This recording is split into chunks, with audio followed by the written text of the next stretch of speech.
Good day, ladies and gentlemen. I'm very excited today.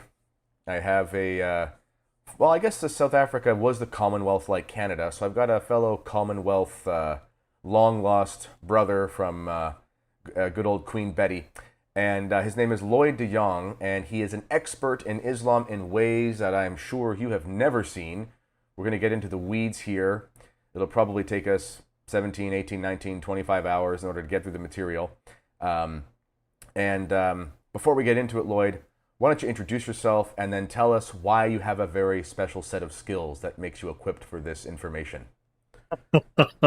You've been watching Sam. Yes. Yeah, so thank you for having me on. I'm really, really pleased and very honored that you would consider me. So, yeah, and hello to the audience. My name is Lloyd de Jong. I'm South African. I live in Warsaw, Poland.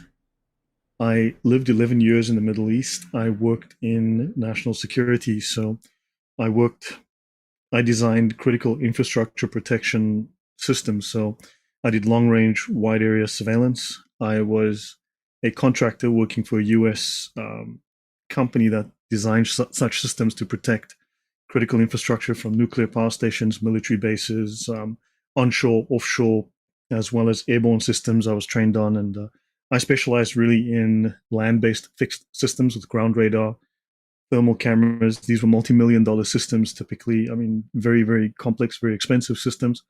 So I traveled across the Middle East. I went to a lot of the fun places, and my job was to make sure that crazy jihadis didn't blow things up and kill people.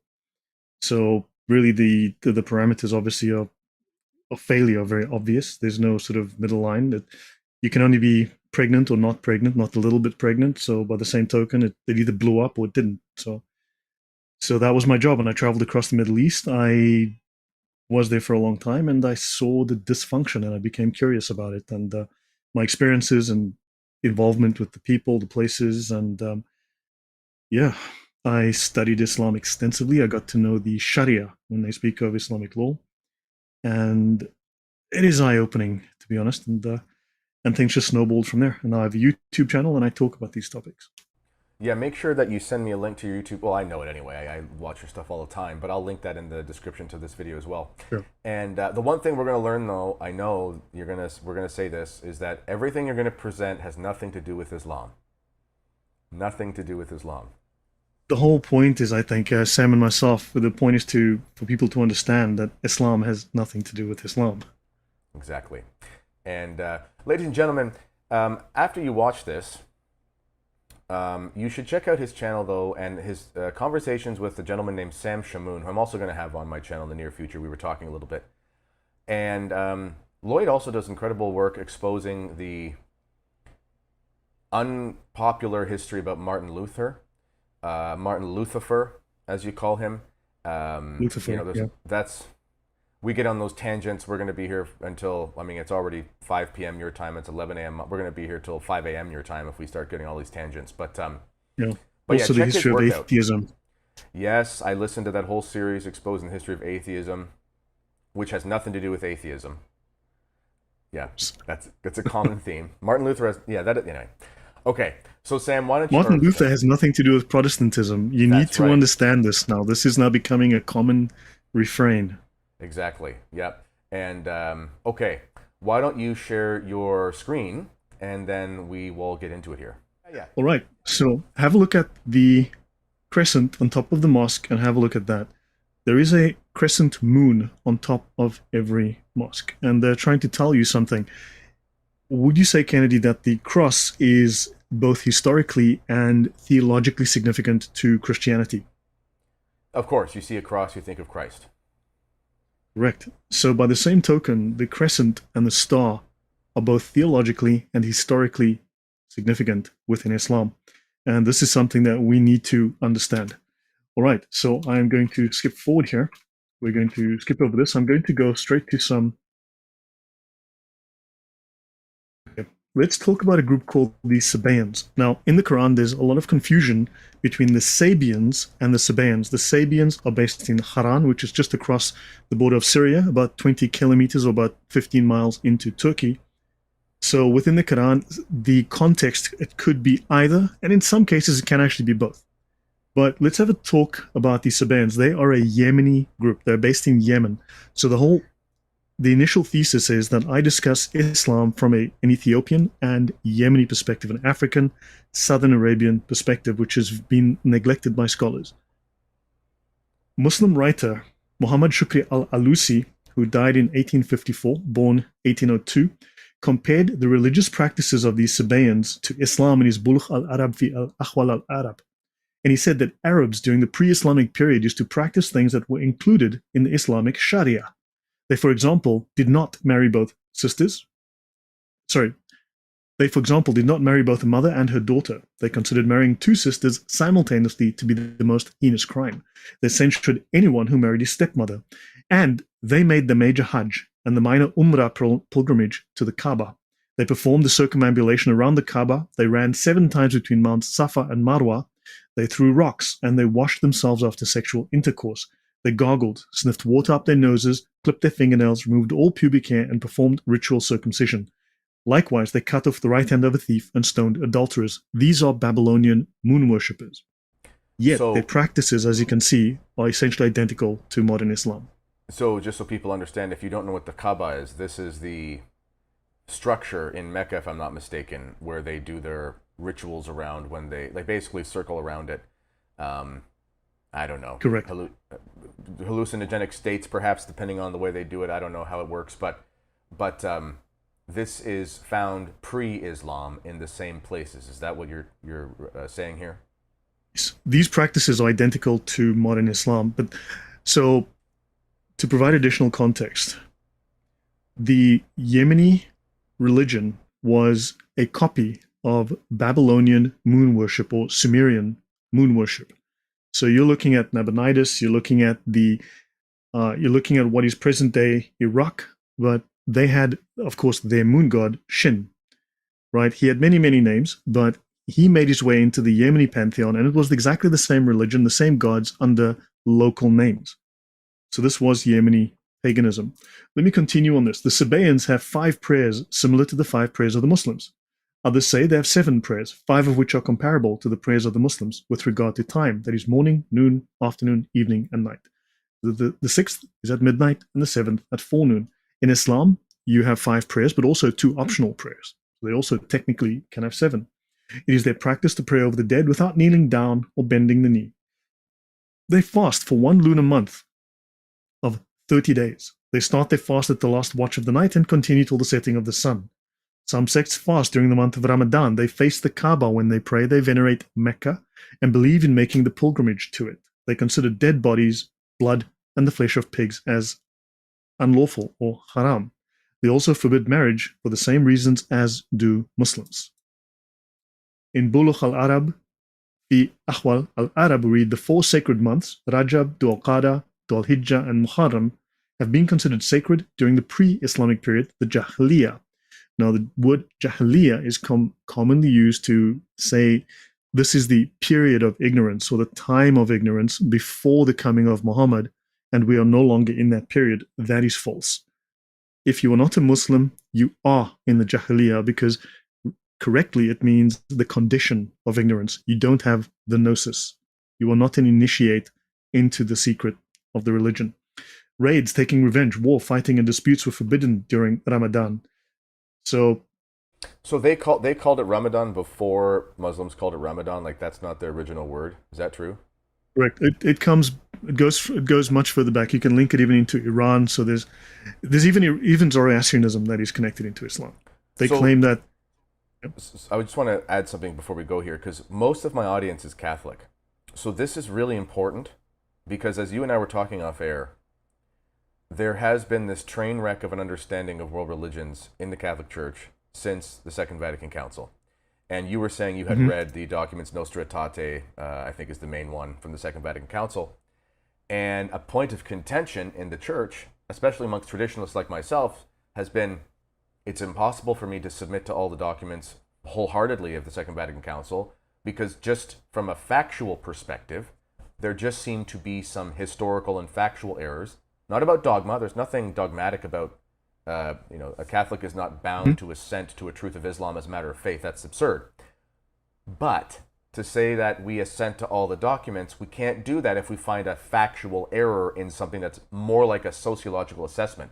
And what Lloyd's going to do here is going to show us that this idea that we worship the same God and so on and so forth, this just ultimately isn't true when you do your research.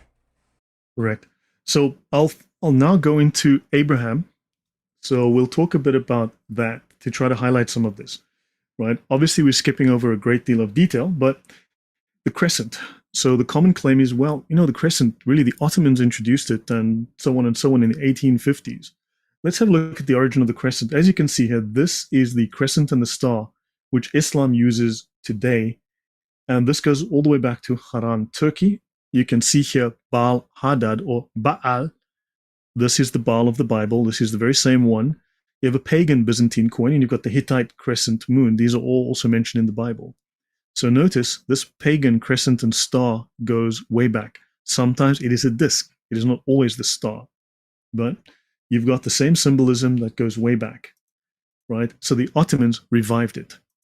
So the Muslims claim that it is the symbol of the Ottoman Islamic Empire, others that it is a pre-Islamic moon deity, but religious symbols are historically and theologically significant. So the cross is linked to the crucifixion of Christ. Therefore, it is logical that the crescent moon is historic and it is theological in Islam. So Islam claims to be the original, true religion of Abraham. But when they say religion of Abraham, they don't, you must understand these groups all have the same vocabulary, but a different dictionary. We say the same words, we mean different things. So Hanif. So Hanif, the plural is Hunafa. This is from the Encyclopedia of Islam. In Islamic writings, it is one who follows the original and true monotheistic religion. In the Quran, Hanif is used especially of Abraham. Abraham was Hanif. Some translations is upright, to be upright, like a pillar. Okay? Islamic usage occasionally uses Hanif as the equivalent of Muslim, and the Hanafiya is the religion of Abraham or Islam. So in Muslim dogma, Abraham was a Muslim. Which is going to make sense because you're going to show that in a sense, that's actually true, but not in the way that we've been told. In the sense of, as you'll show, he was called away from these ancient pagan religion to Correct. The worship of the Most High God. Correct. So Hanif, Arabic masculine name meaning righteous person or true believer, but also associated with the word upright. It is generally agreed that Hanif is derived from the Syriac word Hanpe or Hanpa, meaning heathen or pagan. So they have embraced, just like the word Christians was a derogatory term aimed at the followers of Christ who embraced it, the Jews, including the Messianic Jews as well as the early Christians, called the Muslims Hanpe, because they were deviating from the practices of the Messianic Jews and the Christians. In fact, they were deviating from the orthodoxy of the Old Testament. And they were called heathens and pagans, and the Muslims embraced it. So they admit that they are pagans. Yes? Well, I would say also similar to the scriptures, we talk about the Gentiles or the nations, right? This refers to those who are outside of the true worship of Yahweh, of the eternal Father. Correct. That's how we probably say it in English, something like that.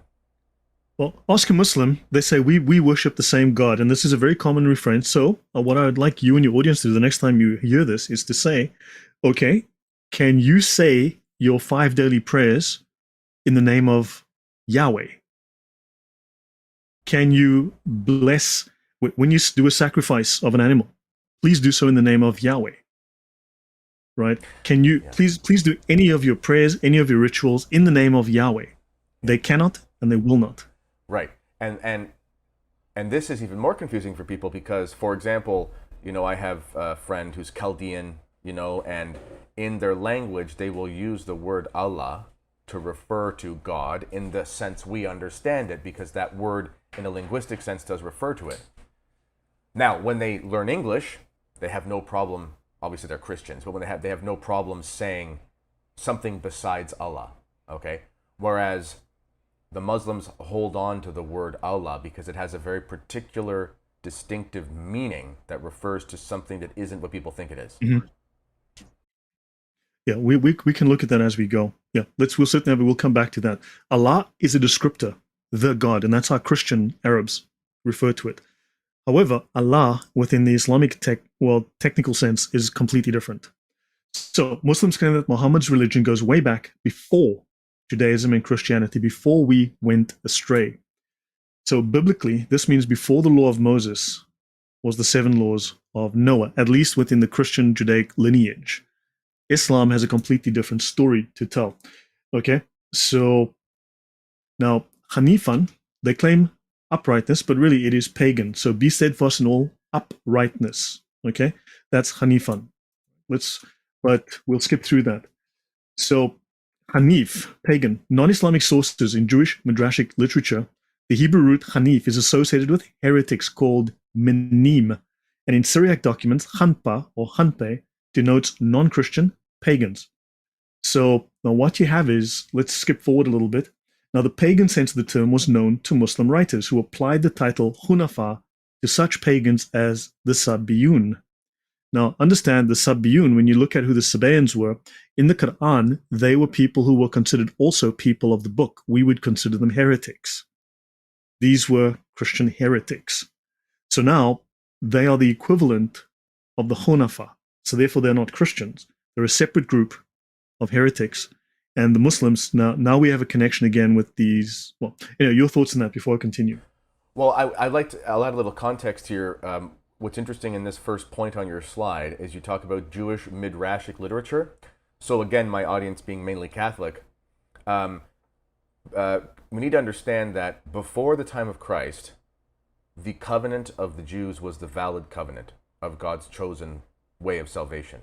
So just like today in the church, since the coming of Christ, we have doctors of the church, we have great scholastics, we have basically these recognized theologians that we would say, hey, if we find a consensus or a common opinion amongst all of the, anti-Nicene church fathers or something like that, we'll say this is evidence of the proper interpretation.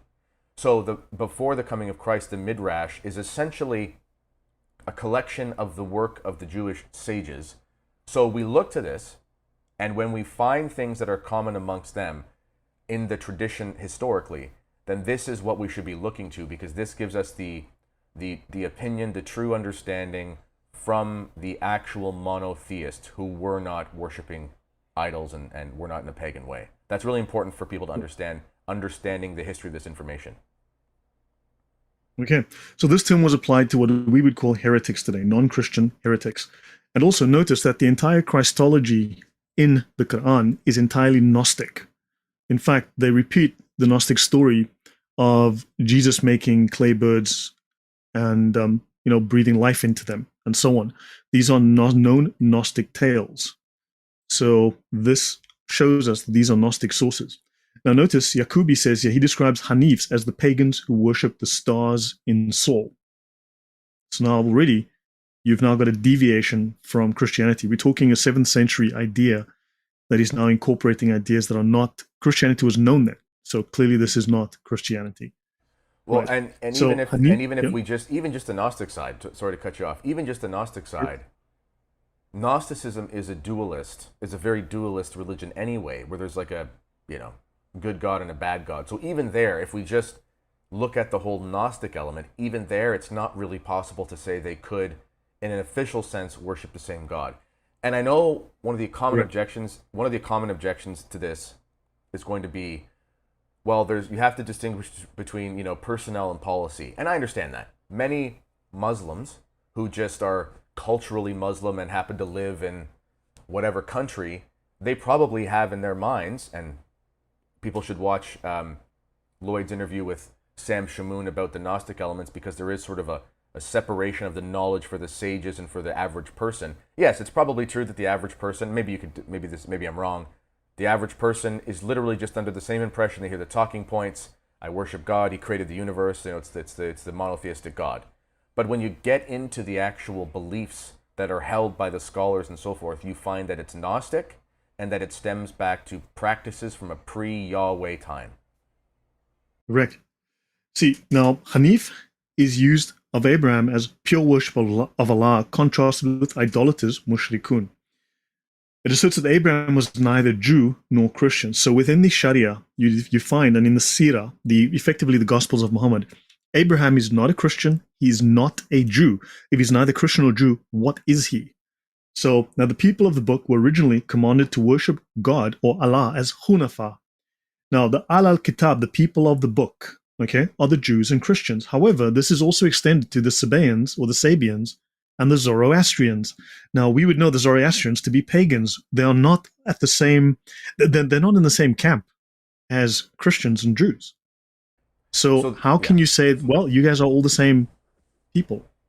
Yeah, so basically, and also, Lloyd, would you remind us where all this information's from? Because there will be people who will say, well, this is from, 8chan or 4chan, some guy's silly forum or something like that. But you're actually going to the official sources from places like the University of Cairo and so on and so forth. So typical sources that I use, like this is the most popular, this is the most widely read, the most widely owned Islamic law manual in the world called The Reliance of the Traveler. I have an entire collection. I will give you a link to my archive. I've got about 2,000 plus documents in that, which is a huge archive of Islamic material, including material people would find very hard to find on, Islamic law, the Sirah, the Gospels, and so on. For instance, this is the Encyclopedia of the Quran. It is 6 volumes. It's 3.5 or 4,000 pages. These are the top official sources. This one is by Brill, if I recall. Yes, it's from Brill Publishing House. So this is very, very serious academic work. This is also by Brill. This is the Encyclopedia of Islam. It is 13 volumes, and it will cost you about $40,000 to buy a set. And if you want to just rent it, which is cheaper, you'll spend $5,000 a year. So you have an electronic copy? Of course. And so there's one thing too. You mentioned to Sam that you have the tools to do this research, because one of the things I'm looking at your research and I'm like, my goodness gracious, like I would have to do a PhD, spend years and years and years to get to the depth of this. But you have the, so can you maybe just as a side note, is it from your background in security analytics and things like this, security systems, where you kind of have the ability to search in a very particular way? Yeah, look, how can I say, when I worked security, your job is you are trying to prevent a crime, but you need to understand how criminals think. So you need to, now criminals, when they want to commit a crime or when they are hiding up a crime, they need to deceive. Your job is to look for subtle clues, subtle giveaways, tiny inconsistencies. So you become adept at scanning an environment and looking for the most tiny little thing out of place. Now, in a real sense, your life depends on it. So you don't develop wishy-washy ideas. You're working on highly developed, highly informed, highly educated gut feel, and you're making clear, distinct judgments, snap judgments on information that is at the level of intuition, basically. But we're not talking fifis. We're talking you are educated and you're experienced and you extrapolate and you're working in real time. So I guess kind of working on that, and then also having to do analysis, like how does this guy think? What's he going to do? How's he going to break in here? How do I stop him? Where do I look for it? So this whole process has taught me a great deal. This software, for instance, let's look up the term Hunafa. So I type in Hunafa into this document, and I've got 134 documents that have the term. I'm just going to narrow this down quicker to search. So, okay, I'm going to go here. I'll click on this one. Excellent. So this software allows me to index within a couple of seconds per book. It'll index what's in the book, and then I can find it. So I've got 2,000 plus documents, and it's now found the term Hunafa. And then I can find additional references if they exist, or then I can cross-reference. See, Makrizi. Okay, now let's have a look for Makrizi, because, maybe that's relevant. I mean, I'm just making up a little, okay, fine. We've got 67 documents that got that guy. Maybe he says something interesting, then I can cross-reference. And then also, when you learn how to use Google and those things, you learn how to search, what to search for. And I've got other software as well that allows me to index other data. So I've learned how to index data, and it takes a lot of time and discipline, but once you learn the tools, and then also I've got software I pay for. For instance, AI is getting better and better. I've worked technology my whole life. I worked on multi-million-dollar systems. I've run complex computer systems. The AI that can interpret text is getting very good. So I will feed something into the AI, and I'll give it a prompt. I will give the AI like particular prompt. I'll say, I need you to do the following. I need you to work on strict Aristotelian non-contradictory logic. You need to find contradictions. You need to point them out to me. Also, you need to, I tell it how to operate, and then I tell it, okay, so I can feed it a 1,000-page book. And I can say, now, I need you to summarize all the chapters. What are the major points? Summarize chapter 1 for me. Oh, that's interesting. Tell me more about this. And the AI, now, different software tools, it's still in its infancy. AI is less than a year old, right? Or let's say this particular AI. But it's getting better all the time, and I'm learning how to use it, and I'm getting better. And as the software improves, or I find a better platform, I switch to that. And I can now process a 1,000-page book in half an hour. Man, we got to do a show teaching my audience how to do that. That sounds okay. That's good. I just wanted people to know this because you have to understand, and I've watched many, many hours of Lloyd on the internet.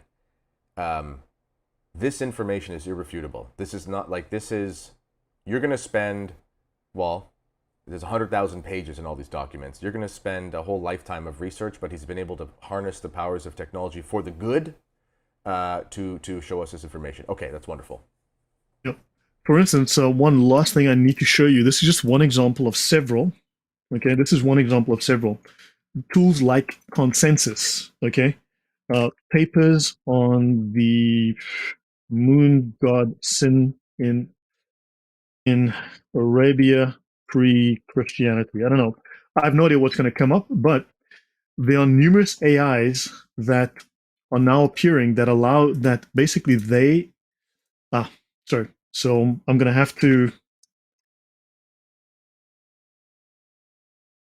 You just tell us the password, and I'll put it in the comments for everybody to know.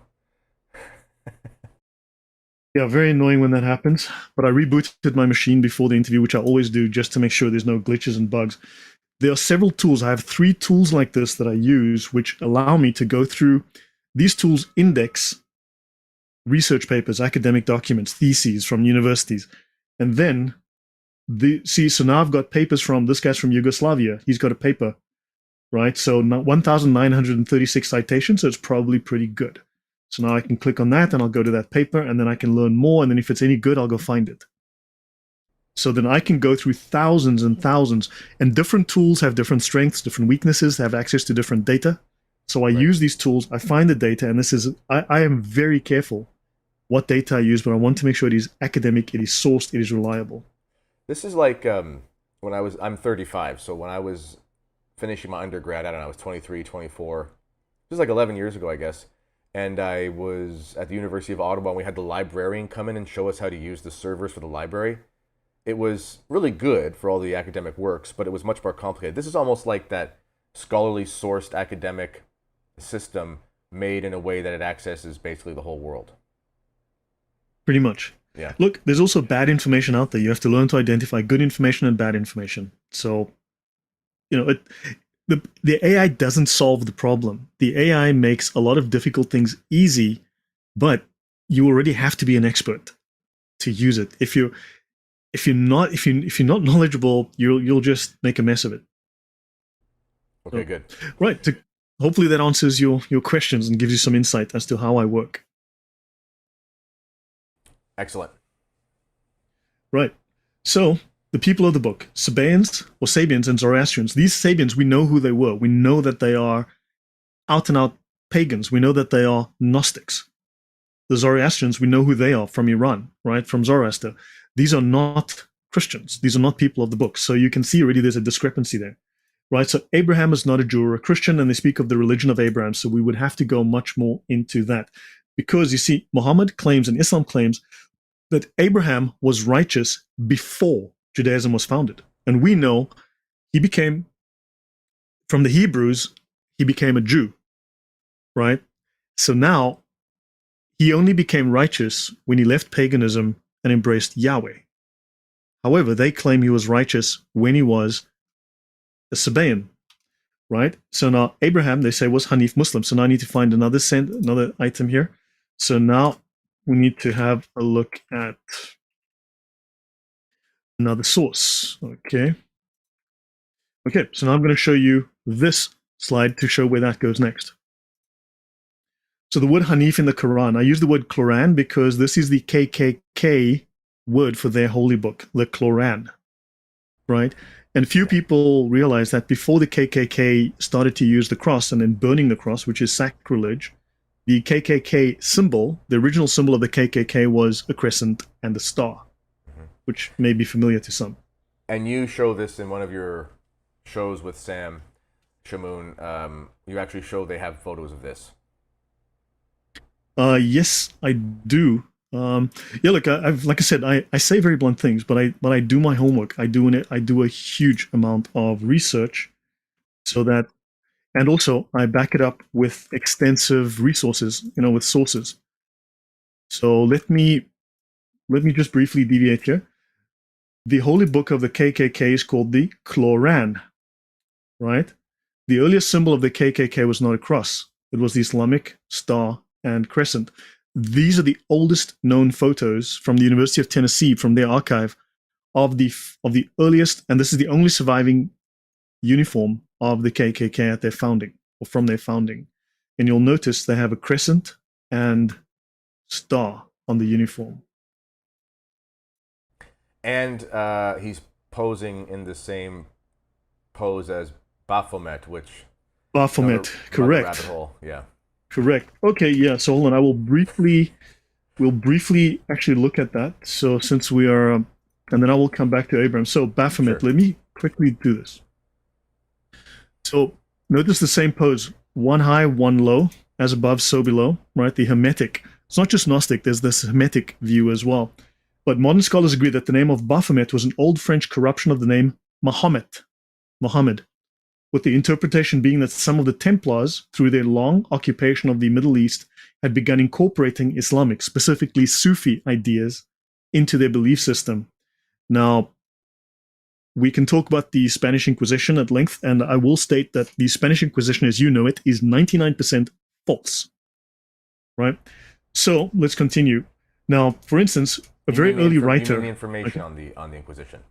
The claims, yeah, it's basically. Yeah. Look, I will state bluntly now that the Spanish Inquisition, as it's been presented and as it is known, is a Protestant propaganda campaign, a highly successful one. Right. So notice here, a Saracen idol, okay, a Muslim idol is called a Baphomet. So Muslim idols were called Baphomets. That's from 1235. A chronicler of the First Crusade, Raymond of Aguirre, called mosques Baphomarias. So, in fact, the association of Baphomet with, this is the Eliphas Levi depiction of Baphomet, but his depiction with Satan is only from the 1800s, like the mid 1800s, middle 19th century.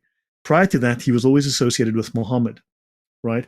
So, the trial of the Templars, they worshipped the Baphomet. Right? And notice the Saracens are derived from Saras Kenwa, the destitute of Sarah. They worshipped the morning star and Aphrodite, according to St. John of Damascus. And these are the Muslims, and they were the destitute of Sarah because they were rejected by Sarah. They were the sons of Hagar. That's from Abraham's family. So the word first turned up in a letter of 1098 by Anselm of Ribebont, who fought in the First Crusade. And he said, in the lead up to a clash with Muslim soldiers, he said, as the next day dawned, they called loudly upon Baphomet. I'll leave that there for now. I think some minds are probably being blown at that, but yeah. Anyway, the roots are very deep. All right, so now we need to go back to. Actually close that so I don't confuse myself, because I tend to do that, and then we need to go to. Oops. Okay, so now a different piece of information. So now let's have a look. Let's connect some of these dots together again. Muhammad the Sabi. It was said about the Sabians of Haran that they used to make a yearly pilgrimage to the pyramids of Egypt. Maimonides, Egypt, a pilgrimage to Egypt. Why would they go to Egypt? Well, because of Hermes, Trismegistus, and Thoth. Right? Now that, I have the notes, I haven't yet written up, I haven't yet done in depth, but I've got all the notes collected for that presentation one day. So Maimonides says that the Sabians are the remnants of the ancient Egyptian priests and hierophants who practiced hieroglyphic magic, the system of language encoding that can engineer consciousness. Sounds a little new agey. harf, ahruf, letter of the alphabet. Now we talk about the different versions of the Quran. They say these are the ahruf. Well, the ahruf, when you go into the Encyclopedia of Islam and you look up the definition, yes, it does mean alphabet, letter. It does mean word. It does mean a dialect. Yes, it means those. However, when you look in the dictionary, you'll have multiple meanings, and also usually the main meaning is first. Well, you'll find that in the Islamic sources, they tend to fiddle around with that concept a little bit, and they happen to put the main definition at the bottom where you wouldn't see it. Ilm al-Akhruf is onomatomancy, a magical practice based on the occult properties of the letters of the alphabet and of the divine and angelic names which they form. So an Akhruf of the Quran is the practice of using it for ritual magic. Okay, let's connect some dots here. So they make this, the Sabians would make this pilgrimage to Egypt. And we know in the scriptures that Moses delivers the Jews out of Egypt. Correct. And obviously goes up to receive the Ten Commandments. But while he's up there, they fall into a type of pagan religion, which we would probably assume would be a remnant of this Egyptian, Sabian, etc. cultic stuff. And we know that the Egyptians were known for their incantation, their magic, and using the symbols and things like that. And now we find, if we go deep into the Muslim sources, that we find this sort of thing is preserved, at least to a degree, within Islam. And last thing, you mentioned the pyramids. There was a link to the pyramids. Can you repeat that? Because that would tie into this as well. Well, you've got Thoth, but also, I don't want to go into the pyramids. We get a little bit too much off track. So let's leave that. If there's time at the end, we'll do that. So let's tie this up. They were made by aliens. We know that. That is true. In fact, when the Jews left Egypt, the pyramids were actually functioning energy devices that could fly, as we all know. That's right. And we know that the Jews were flown out of Egypt by a man who's named in the Bible. His name is. They were flown inside these pyramids by a man called Pontius the Pilate. Aha! These are jokes, ladies and gentlemen. These are jokes. Sad when you have to explain that to people. Do you have kids? So Thoth of ancient Egypt was a moon deity. Sorry. Sorry. Do you have kids? Because that's a great dad joke. No, sadly no. Oh well, you've got it down, my friend. You've got it down. So Thoth of ancient Egypt was a moon deity, though they had other deities also served as moon deities. Like they had a moon deity called Yah, but this can also be pronounced as La. So the Egyptians worshipped a moon deity called La. Now, if you look at the Islamic deity, it's called the La. So bear that in mind. See, there's little connections that keep cropping up consistently. Now, Thoth is Hermes Trismegistus, the father of Gnosticism, because Gnosticism really is similar to, but also different from Hermeticism. So he is the founder of Hermeticism, but also he is the spiritual ancestor of Muhammad, according to the Abbasids. He is in the lineage, he's in the ancestry of Muhammad, and he's also known in the Quran as one of the early prophets of Islam. This god Thoth, or Hermes Trismegistus, is actually an early ancestor of Islam. Okay, now let's have a look at the hadith, okay? I call these da'if Bukhari, and what's crazy is Muslims say, you quoted a da'if source, it's not reliable. Well, this is called a joke. It's actually Sahih Bukhari, and you'd be amazed how many Muslims... Anyway, this is Da'if Bukhari, Volume 1, Book 7, Hadith 340, and there are several of these. This is not the only one. Okay, here's another example, and it's Sahih Bukhari. She asked where, and they said, to Allah's messenger. She said, do you mean the man who is called the Sabi, which is in the Quran a contraction of the Sabaean, with a new religion? They replied, yes, the same person, so come along. And they brought her to the Prophet.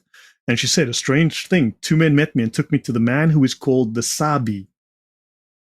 So Muhammad is a Sabi, either Sabaean, we'll go back to Maimonides, or he's a Sabian, who are Gnostics, or they are moon worshippers. In fact, you'll find it many times, like I said, they are both. Your thoughts on that? Yeah, you mentioned Maimonides. That's important as well, because if people don't know much about him, he was a Jewish Middle Ages scholar, sort of a contemporary with St. Thomas Aquinas. And of course, listen, obviously, As a Christian, I don't believe Judaism is Christ's religion in the New Covenant. Nonetheless, St. Thomas Aquinas did say that Maimonides, like he recognized him as being a great scholar, and he providentially preserved the wisdom of the ancient Jews that would have otherwise been lost. So he's a great resource for this historical information that we can trust. Correct. Now, the word Saba'a means the one who has deserted his old religion and embraced a new religion. And Abu Ailia said the Sabis are a sect of people of the scripture who recite the book of Psalms. Now, if we dig in history, we're going to find that there were Gnostics who were very much big on the book of Psalms, but they were Gnostics. They were not Christians. So understand, you start to see these. Now, look, this is not, we are rushing through nearly 200 slides, right? We can't treat all of them, but hopefully you start to see there are patterns and connections, and this is just an indication of what information is available and what does exist. Okay, now the Quran, this is from the encyclopedia. No, this is from the encyclopedia of the Quran, right? This is 3,500 pages. This is a very, very scholarly tome. The Quran provides the Sabians or the Sabaeans with a religious status comparable to that of the Jews and Christians, but we know that they are Gnostic pagans. Okay, so now notice, okay, so early in the Christian period, Gnostic movements were quite at home in Syria. Okay, there's the Song of the Pearl in the Apocryphal Acts of Thomas and Barbelo-Gnosticism, transmitted in the Apocryphon of John. This is also certainly true of the Mandaeans from Manda, Gnosis, or knowledge. The Mandaeans became the Catharis or the Albigensians. These Mandaeans used the name Nazareans, and they are also called Sabians in the Quran. You see the historical links now coming in. Is this linked to Manichaeism? Yes, of course it is. Yeah, most indubitably. Yeah, because they say the Albigensians were essentially a rebirth of the Manichaeans who were around in sort of the 300-400s. Correct. I will be talking about that one fine day. Okay. Now, let's have a look. Maimonides. Abraham was Sabaean. Maimonides writes, and he's one of the great, if not the prime, the foremost Jewish sage in terms of as historian, right? Middle Ages historian. It is well known that the patriarch Abraham was brought up in the religion and opinion of the Sabaeans. Oh my, they made a comeback. Ignoble remnants of the nations left in remote corners of the earth, like the savage Turks in the extreme north. Didn't we just show that the Turks very much revived the whole moon symbolism, the Babylonian moon god symbolism, crescent and star? And the Indians in the extreme south, these are remnants of Sabaeans who once filled the earth. In their writings, Noah was rebuked and imprisoned because he worshipped God, and with many other accounts about him. The Sabaeans contend that Seth differed from his father Adam as regards the worship of the moon. Seth was a moon worshipper. When Abraham, the pillar of the world, appeared, he became, and the word pillar is important here, he became convinced that there's a spiritual divine being which is not a body nor a force residing in a body. The great book on this subject is the book on the Nabatean agriculture. Interesting, not the Bible, but... So the book is full of the absurdities. So the Sabaeans had their religious doctrines written in a work on agriculture. The book is full of the absurdities of idolatrous people, and with those things to which the minds of the multitude easily turn and adhere perseveringly. It speaks of talismans of magic, the means of directing the influence of the stars, of witchcraft spirits, and the demons that dwell in the wilderness. There occur also in this book great absurdities, which are ridiculous in the eyes of intelligent people. So Maimonides states Abraham was a Sabaean, and Muslims claim Abraham remained a Sabaean. So their religion is based on Abraham never becoming a Jew. Right, and this is really important if we... So, ladies and gentlemen, think of the... Well, I don't want to call it the biblical history as if it's different than real history, but think of how we hear of history in the Bible. So we understand there's a creation, and then there's a fall from grace, and then after this we see that progressively the world descends into a sort of paganism. And we see something like this culminating with the Tower of Babel, and then we also see obviously the flood. Why is there a flood? Well, there's a flood because there's a Nephilim conspiracy in there, which the church fathers talk about, but even besides that, there's this acknowledgement by God that essentially the human race had gone rotten and was changing after strange fire, was chasing after demons. Okay, so Abraham being called out of the fallen nature, the fallen race, the fallen religion, this is a prefigurement of the Jews being called to God. This is why he has to call them out, okay? And we see this playing over and over again with Moses being called out Moses is called out from Egypt, which is a home of this Sabian worship, okay? And he goes back and he helps to call the Jews back out of that, which they've mingled with, right? And this is a purification that takes many years. We see this continuing. We see Solomon falls to this pagan stuff, which they also get back and forth with these pagan queens, and we think of Sheba and all this kind of stuff. And then we see that Christ calls the Jews to return to their truth about God, and then calls not just them but the Gentiles to come out of their paganism. So this act of Abraham being called forth from this ancient paganism is edifying to us as Christians, because this is a prefigurement of the conversion that takes place in salvation history. Right. Yeah.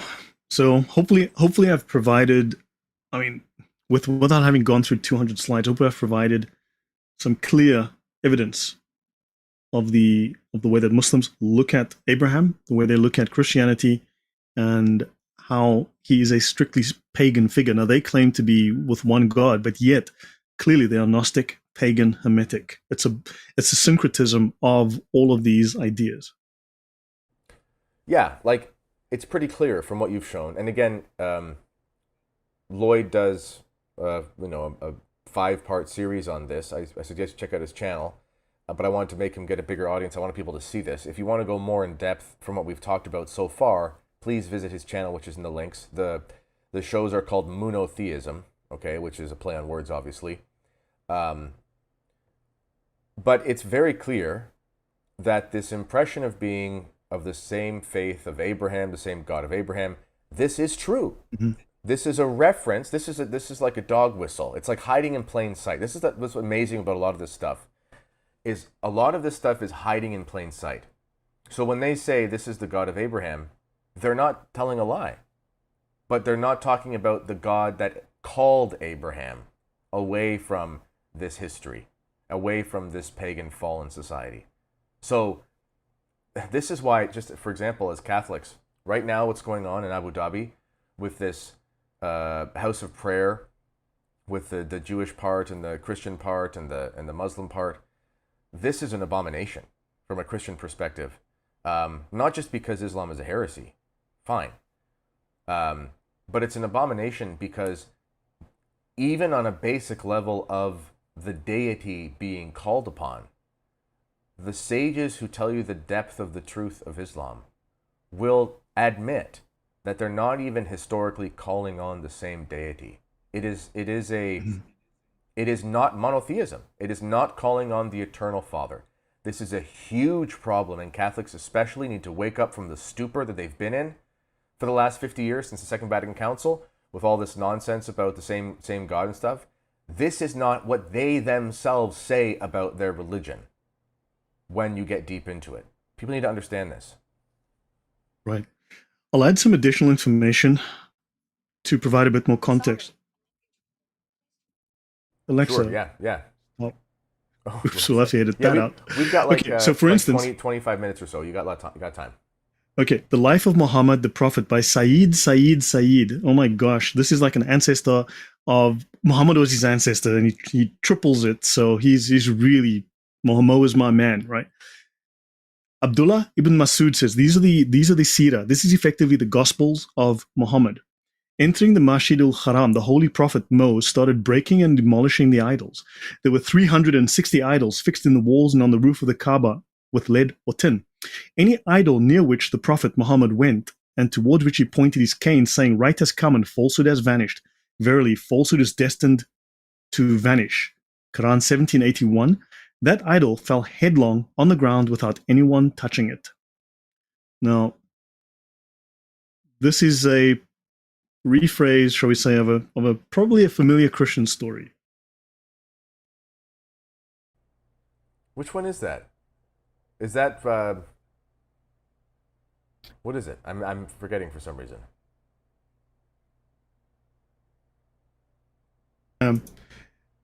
Remember that Abraham went into the shop and he smashed the idols. He told his father the idols had all been smashed.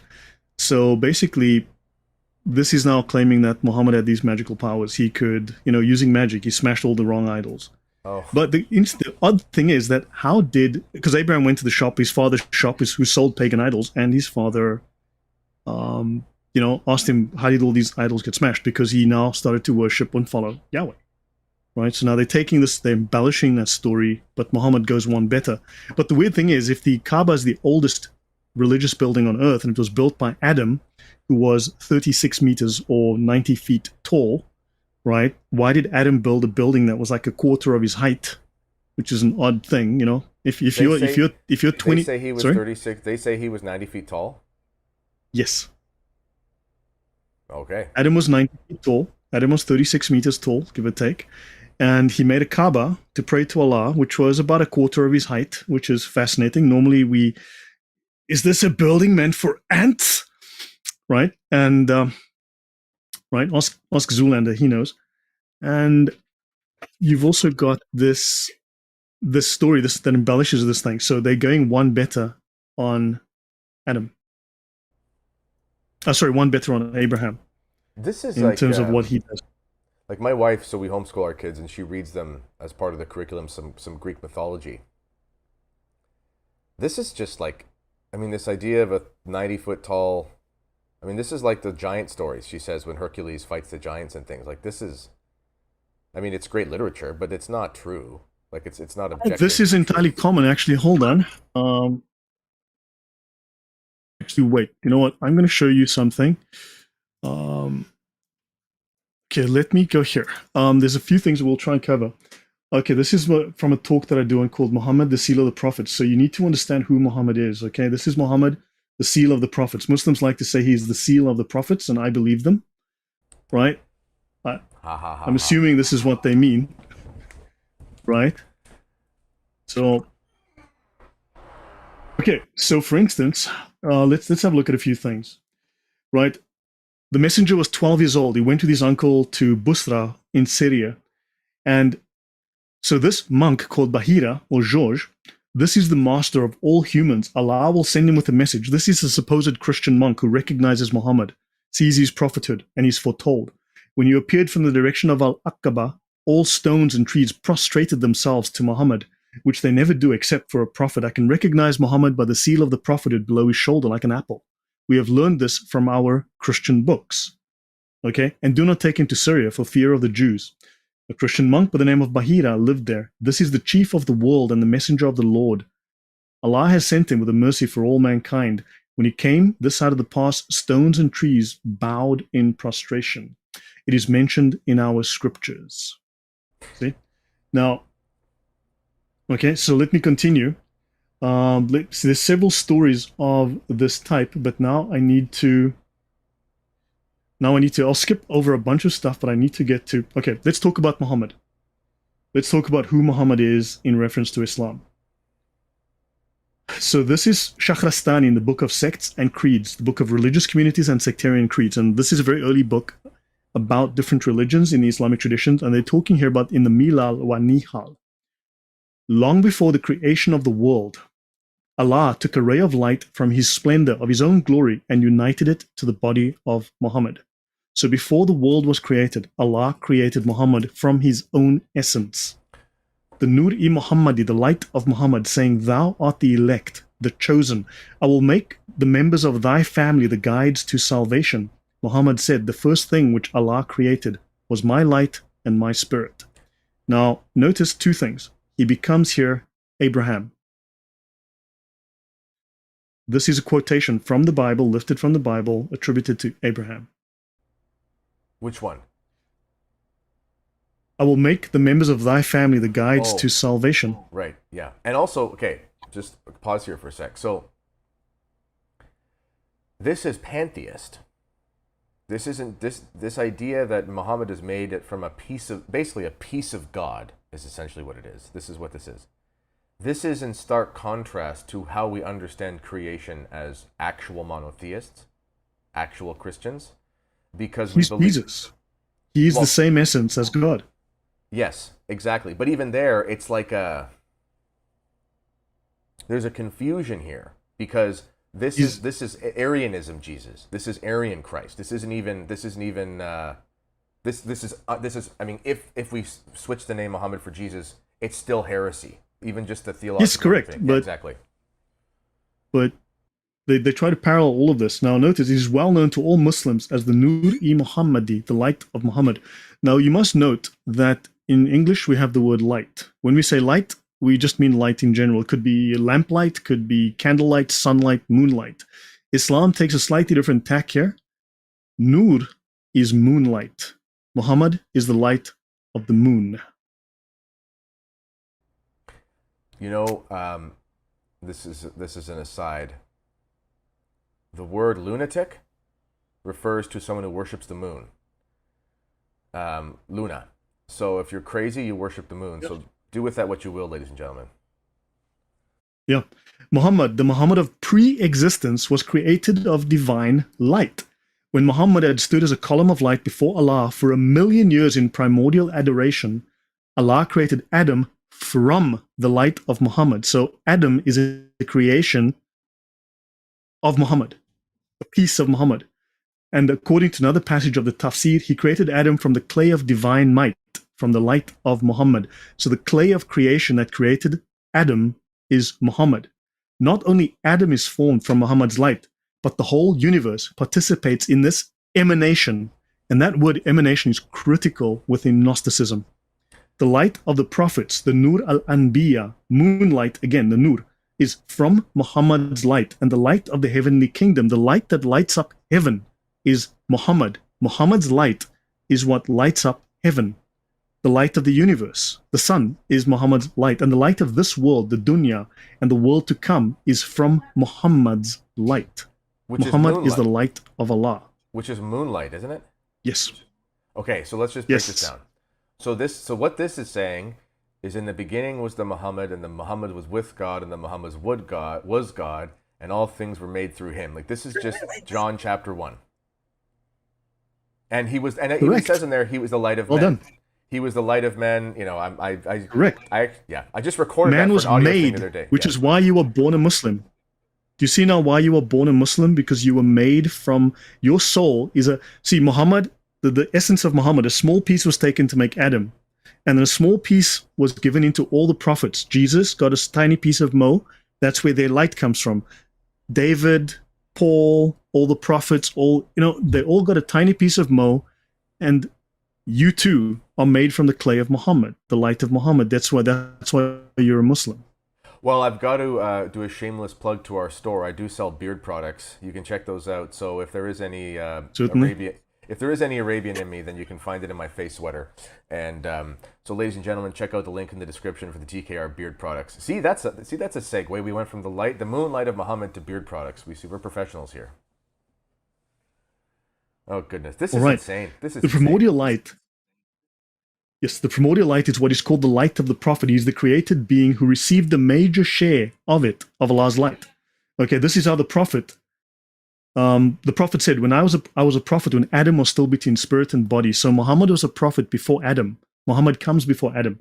A little bit more. Kitabi Ahwal al-Qiyamat, and says Allah created a tree. The very first thing was a tree. Although in other stories, Muhammad is the first thing created. The tree has 4,000 branches, the tree of life. Okay, the menorah. Then he created the light of Muhammad. And the light of Muhammad praised Allah for 70,000 years. Okay, fine and well.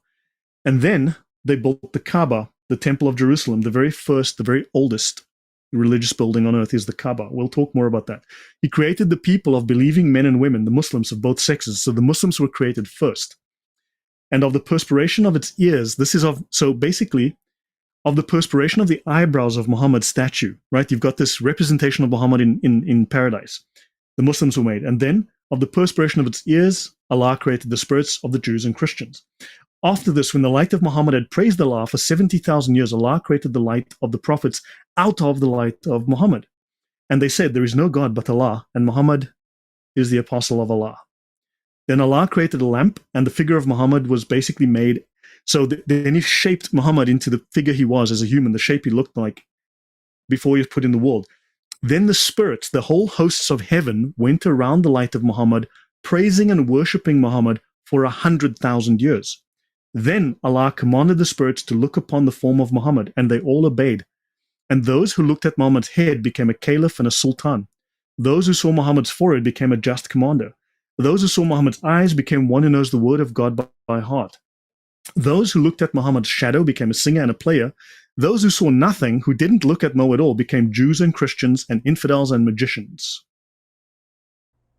I knew I Did you missed know something. this about Mo? Well, there was that 100,000 years there where everyone was singing and they were all doing some stuff, and I didn't join Praising in for Muhammad. some reason. I didn't join in. I should have joined it. I missed that. So, do you understand? This just goes on and on and on like this. Do you understand what this implies? This is the story of Muhammad in the Sirah. As much as it is illegal for Muslims.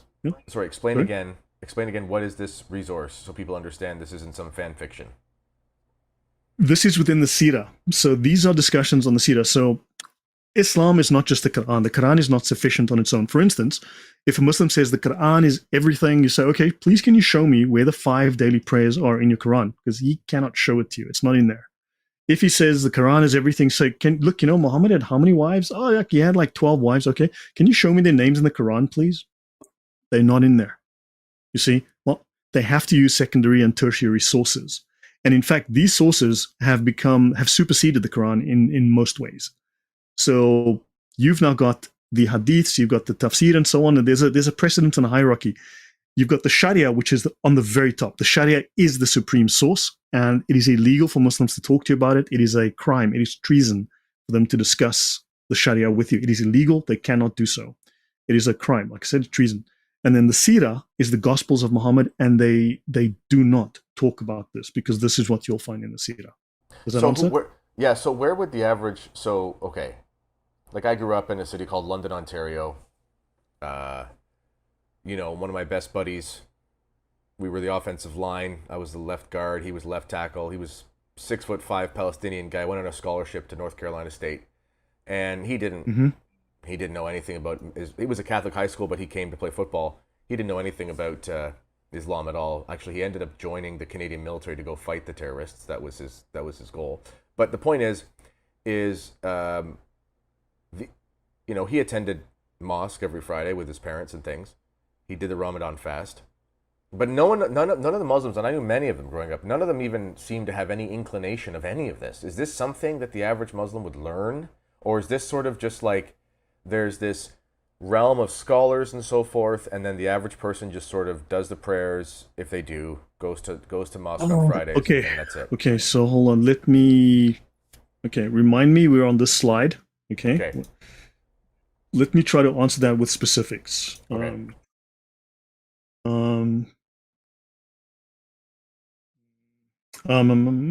Okay. I need to find a particular page because I need to give you this information accurately. Oh, it's a different slide. I just realized it is a different slide. So give me a moment, please.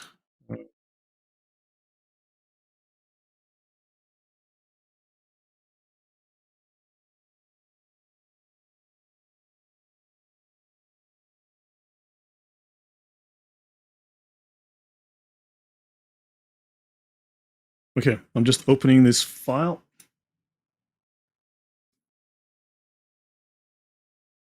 Okay, so it's not an easy, I wish it was an easy question to answer, but it is not, okay? Islam is a Gnostic religion. It states so, that is explicitly stated in the Sharia. The Sharia is the law of Islam. Islam is a deen, D-E-E-N or D-I-N. A deen is a totalitarian political system. It is defined in the major dictionaries of Islam, the 2 oldest, most revered dictionaries within Islam, the Al-Qamus al-Muhit and the Lisan al-Arab. If you look at the definitions of deen, it is a totalitarian political system. It has 11 or 12 priorities, of which religion is optional, and religion is 10th. It is an optional priority. But first, it is a political system, like Marxism, like communism, right? Now, however, Islam is divided into 2 divisions and 4 levels. So your divisions are the Sharia, right, which is the legislative, and because it is a religion of law, like Judaism, you are a subject of the law, and then you've got the Haqiqah, right, the spiritual side, which is the Gnosis. So on the Sharia, let me just make this slide larger so people can see it. We've got the Sharia, which is to obey Allah, the laws, the rules you obey. Then you've got the Zahir, which is, it means this is the outer exoteric practice, the external practice of Islam. Outer meaning, outer practice. It is the first plane level of meaning, right? Then on the other side, this is forbidden to the regular Muslim, to the lay Muslim. You have the Aqiqah, right? The spiritual side of it, which is a spiritual practice done by the scholars, only the top scholars. Aqiqah is knowing Allah. It's the batin, the inner or the esoteric, the inner direct personal knowledge, subjective knowledge is the gnosis. And in the Sharia, it explicitly states Islam is a Gnostic religion. This is unambiguous. Okay, I can go to those. Now, there are 4 levels. So you've got 2 divisions, 4 levels. The Ibara is the lowest level, the literal, the Zahir. It is literally called by the scholars Islam for the masses, right? Who are the legislative subjects. Then you have the Ishara, the implied level, the allusion, sign, gesture. This is where your imams come in, the legislative practitioners. Then you've got the Lataif, which links back to the Latifa. Okay, hold on. Actually, it's worth jumping into there for a second. So we've got this Lataif. Is that like Queen Latifah? Is that like Queen Latifah? Something like that. So you've got the Lataif, which is plural, which is Latifa, singular, which is linked to what is called the Laylat, which you would recognize as Lilith. Yeah. Demon. Yes. Now, if you need to understand, man, without going into depth, because I've looked at this some years ago, I've got the notes, I haven't yet compiled them, but within the Sharia, within the Sufi knowledge base, they will tell you that Allah has an internal and an external side. And internally, secretly, Allah is a woman. So I'll leave it at that. So then you've got the lataif, the nuances, the subtleties. These are the spiritual practitioners, not the legislative level, now you're at the spiritual level. Then you've got the haqqa'iq, the reality, the truth, the divine essence. And Muhammad is the haqqa'iq. The substance of the world, the substrate of the world is Muhammad. And they are trying to bind themselves to Muhammad through these rituals we spoke of earlier. Dude, you seem mind blown. This is so crazy. Like, I'm just thinking about... okay. Remember that, the Trump phenomenon back in 2015, 2016, and they had that insane feminist march, the Women's March was like their big protest against Trump. And talk about a demonic event. It was like pro-abortion. I mean, it was, the epitome of third wave feminism nonsense. And the symbol was a woman in a hijab. That was the actual emblem for it. And I always thought to myself, why on earth would they use... I mean, like, the Women's March is literally like a march for witches. Like, that's literally what it is, okay? Because, I mean, that's what feminism ultimately is, okay? This is another topic for another day, but the child sacrifice... the being in touch with, and always the moon, being in touch with the moon, and all this kind of stuff. I have notes on that, and I can link that to Islam as well. Yeah, I'm just saying, but this makes sense. Like, Jordan Peterson, his interpretation was, he's very intelligent, obviously. He said, well, it's the enemy of my enemy. Lilith killed and ate babies. Lilith devoured babies, don't forget. That's what I'm saying. So it's deeper than just, okay, the Middle Eastern society is anti-Western society. It's deeper than that. That's a surface, that's geopolitics for dummies. This is deeper than that. There's actually a distinct element of the Lilith moon worship deep within the actual religious beliefs. That is obviously I don't want to do... Yeah. If we had the time to go through a full series, then of course I could go through that in detail. I don't want to rush and be haphazard. But briefly, have a look at this. Crazy. Yeah, I'm trying to summarize, so I will try to give your audience an indication of what is there, which tells you there's more to be discovered if you look at, this is traditional Arabic dress, right? Men in white, women in black. Women wear black, okay? So I think we all are aware of that. So let me go, right? So we all know how that works. So let me go find something for you. So I'm going to go here. Okay, now notice the hijab. Notice, okay, now there's 2 layers of symbolism here. One is when you see women in Arabia wearing their little female outfits, you'll see they wear black, and often they have gold filigree around their around the wrists and so on. But notice the Kaaba is to Allah, but what color is that? Allah's wearing a niqab in what color? That's dark navy blue. What are you talking about? Pink, bright pink. It's black. Why is Allah dressed in a niqab, dressed in black? That's See? a niqab. Now, I've never notice even the three. thought of that. It's wearing a niqab. Okay, let me just go back here since we woman. By the way, niqab. you're the one person I've on earth who uses Microsoft Bing. That's fascinating. For some things I use Google. For some things I use Bing. Burqa. Actually, no. Let me count the burqa. Hold on. Hang on. No, for some things I use Bing. For some things I use Google. For finding information, Google. Bing is almost useless, except for some occasional. But for finding pictures, Bing is fantastic. Okay, but you get the idea, right? So you get the idea. So let me close that. Now I want you to notice this is inside the Kaaba. You've got 3 pillars. This is a Sabaean coin with 3 pillars. Okay, I don't have time to go into all we skipped a whole bunch of stuff, but notice that. Now I want you to notice here, this is a top-down shot from the Kaaba. Do you see the moon here with the stars? Yeah. You see? Yeah. Moon with the stars, and notice the people go around it. Okay? So let's have a look. That's inside the Kaaba. You've got the 3 pillars of the Sabaeans. Now let's have a look. You see, because the Kaaba is the home of Allah on earth. It is also astronomically linked to Sirius. And when you start to look at Sirius, you now start to get into the star worship that we spoke of earlier briefly. You see what's going on here. And then you start to look. Here is the moon. This is the star Sirius. And here you'll notice is the sun. That's crazy. That's Mecca from above. Do you understand the symbolism? Yeah, that's crazy. Okay, But this has nothing to do with Islam, though. Of course not. Islam has nothing to do with Islam, as we all are well aware. Let me see if I can show you 1 or 2 things that might be. There's so much, but the thing is, I have to give context to some things. If I say some things, it doesn't help if I don't have prior context.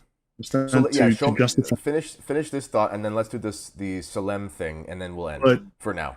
But let's talk briefly about this then. Okay, this is the pagan moon religion. In other cultures, the moon was female, the sun was male, but the genders are reversed in Arabia as they were in Babylon. Right, so the moon is masculine, the star is the sun, or the child of the sun and the moon.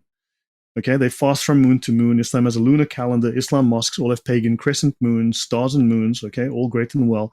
You'll see lots of photographs glorifying the moon above the Kaaba. Right, this is very, very popular. You'll notice this kind of symbolism here. The biggest moon symbol, the biggest clock in the world kind of thing at Mecca. Okay, the moon aligns directly above the Kaaba in Mecca's Grand Mosque. You've got 2 pillars, you've got the moon. This is very popular for them. This is great stuff. This is all Babylonian symbolism here. And then, of course, you've got the very same symbolism here. You'll notice the same bull symbolism, and this is Moloch. And then we can go into Moloch, okay? The Kaaba doors has a sun symbol and a moon symbol. You'll notice the sun and the moon symbolism. And then I need to go into, and then there's one more slide I'll go to okay, so this is a Silam. I want to show you a Silam. There's two slides here. This is a Silam. A Silam is a 9,000-year-old shrine.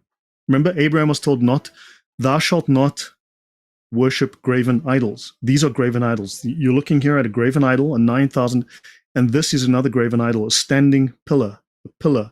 Abraham was told not to worship pillar stones, not to worship graven idols, okay? This is from the Neolithic period in Jordan, you can see here. Okay, and now I need to go again. Now I need to find another page, which I will show you. Hopefully this will start to tie together. Okay, and Salam. Okay, and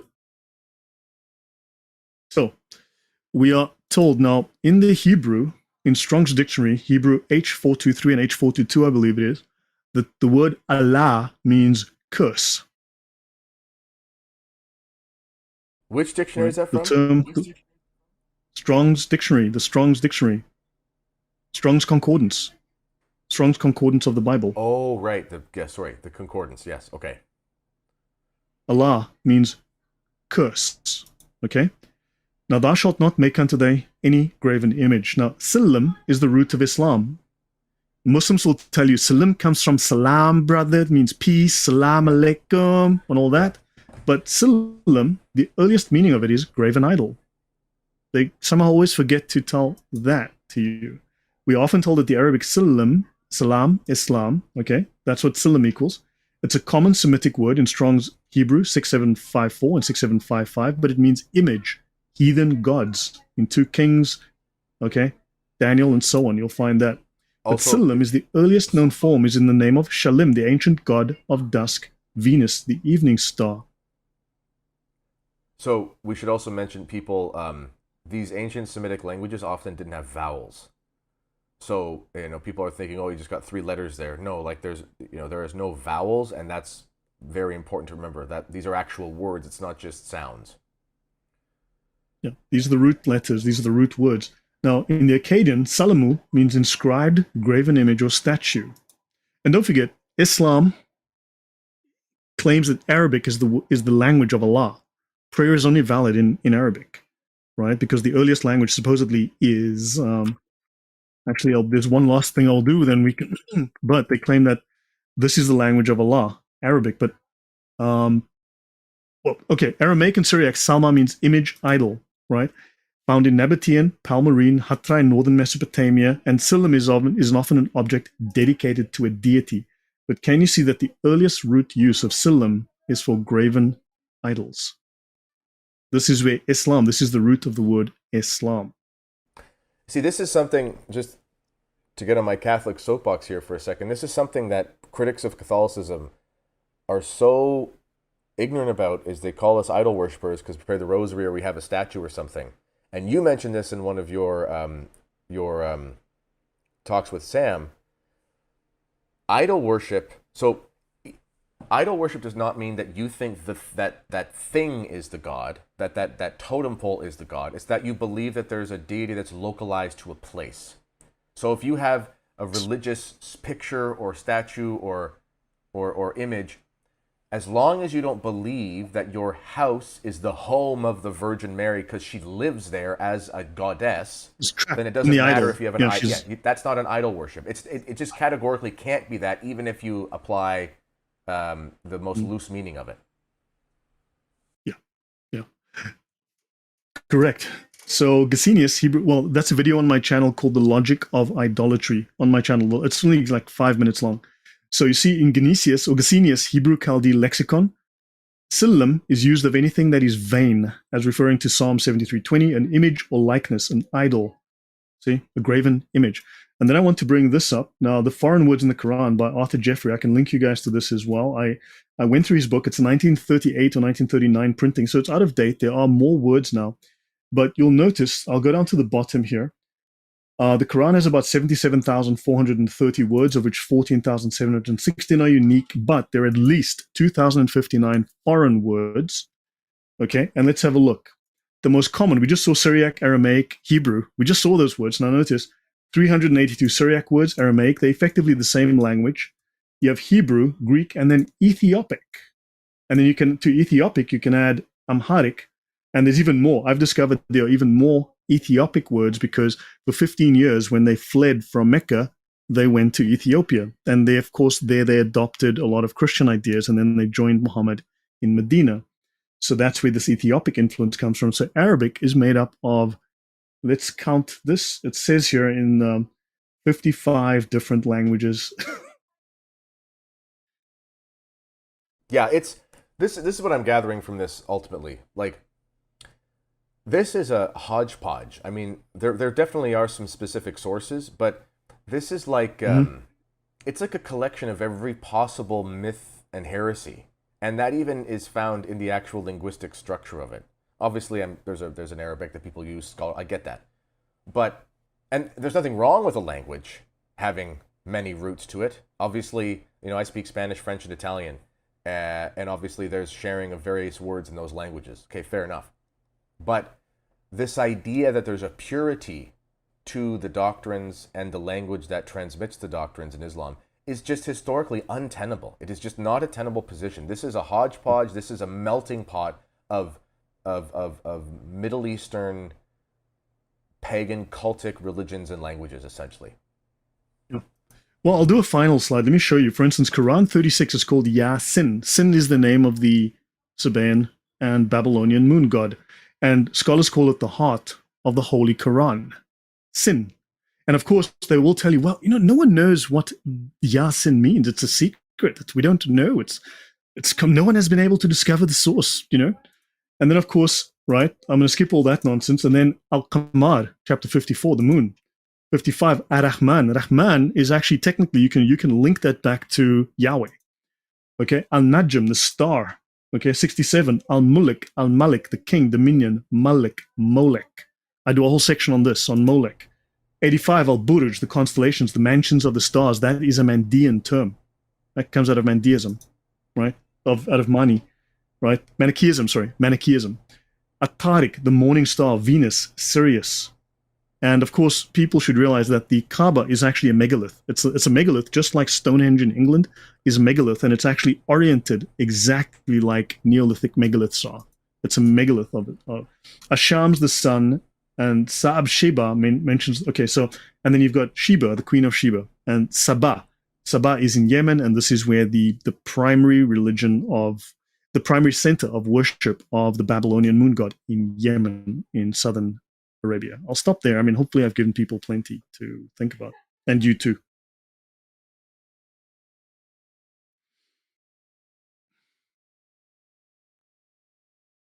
Sorry, I was muted there. Yes, okay. This is amazing. And, ladies and gentlemen, we just scratched the surface of this. Lloyd is in Poland, so it's 7:30 or so. Do you guys eat dinner, or 6:30, I guess? Do you guys eat dinner late, like in other European countries? Is it like a late dinner time? I'm from Africa, so I'm used to eating once a week. Well, we did unite. You're from South Africa, and we did unite on. Well, you don't watch rugby anymore, and I don't really anymore because I've got a bunch of kids. But I did love playing rugby for a lot of years. I was obsessed with the sport, so that's a fun connection. Right. Yeah, we tend to. Yeah, it's not early usually. Yeah, because in Spain it's like 9 p.m. But tonight's obviously an exception. Okay. It's 7:30 here now. 6:30. Okay. 6:30. Yeah. Okay. So what did you take away from this? Hopefully everything is coherent. It is logical. It is well sourced. My sources are thorough. You've seen how I do research and how I, I'm not. This is not Photoshop. I am going through the best available academic sources that I can find and corroborating everything. This is airtight. Like, listen, we just scratched the surface. You go watch, and all of your interviews with Sam Shamoun are also on your channel. And to be honest, they're actually easier to find on your channel because he does like 15 YouTube shows a day. It's crazy. He's full-time he says he's full-time in ministry, so he's always doing stuff, debating. I don't know where he gets the energy for it, but he's doing it. Whereas your interviews with him, you can find them simply just by scrolling through the catalog. It's not hard.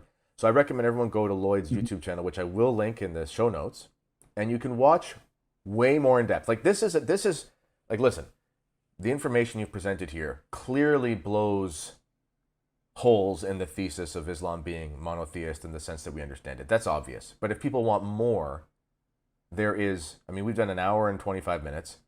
You've done 5 2-hour presentations on this. And in your Islam and Gnosticism thing, you show how it's basically the roots of Freemasonry. This is so deep, and hopefully you'll be able to come on again. Maybe we could, do a few shows this next few months or something if you have the time. But how can people support you with your work? Like, what's the way they can help you? Maybe a Patreon or something like that. Well, most people in Africa survive on $1 a day. So if I can get to $2 a day, that'll be bonus. Okay. I shouldn't make jokes like that, should I? No, you can make them. That's fine, as long as you're making them and I'm not in trouble for it. Yeah. So, no, I do not have a Patreon, although, to be honest, I have people constantly telling me, Lloyd, please start a Patreon. I have an account on Coffee. In the description box of all my videos, I have some links to various payment methods. I do have, obviously YouTube takes 30% of anything you get through YouTube, so I guess I have to at some point move off YouTube. But one of the things I do want is for people to watch, to download my resources. In every description box, there's a link to my archive. There's like roughly 2,000 books there now. You can download all of my sources. You can check them for yourself. You can go through them. And I'd like you to learn this and use it, right? Defend your faith, understand falsehood from using this material. Realize that the narrative is not what it seems to be, what it purports to be. And while they might be coming at you, making accusations of you, they have feet of clay, and you can turn this thing around. So use the information. I'd like you to do that. And if you want to support me, watch the videos. Hopefully you get value. Then by all means, look in my description box. You'll find links to my work, and support me on my live streams. Share the information. But hopefully you've learned something and can use this. Oh, that's amazing. Yeah, and also I recommend don't start a Patreon. Do it locals or even Twitter. I mean, Elon Musk might be the Antichrist, but nonetheless, his platform's turning out to be pretty good. So they have, they don't censor there. So the stuff you're saying, eventually, if you do Patreon or something, somebody's going to come after you. I've even stopped using it for the most part. Locals is the place to be, or Subscribestar. One of those places where basically you just don't get censored because, yeah. So I have Coffee as well, so I need to move maybe to Ko-fi, Coffee, Ko-fi. Do they let you stream on it? Does Coffee have a stream thing? No, but I would use YouTube for streaming, and then But well, I'm saying. Yeah, I don't know how this stuff works yet, so I need to figure this out. Yeah. So, ladies and gentlemen, pray for our friend here, Mr. De Jong, because this is very courageous work. Yeah, this is amazing stuff, and I'm so thankful for this. My kids are getting squirrely for lunchtime now, so I got to go and do something. My wife is in bed; she's not feeling too well. But this has been a pleasure, my friend, and. Yeah, I can't say enough how important this is. Check out all the videos. I'll link to his channel in the thing. And Lloyd will talk soon. And I especially want to dive into some of this Martin Luther stuff. That's really important to me as well. So maybe we can have you back on about that. All right. Cool. Yeah. So we can chat when you have some more time, and we'll plan something. Excellent. Ladies and gentlemen, as always, let me know. Actually, I'm probably going to have to turn the comments off for this just because of the subject matter. But if there are comments, let me know what you think in the comments. This has been the Kennedy Report. Until next time, God bless.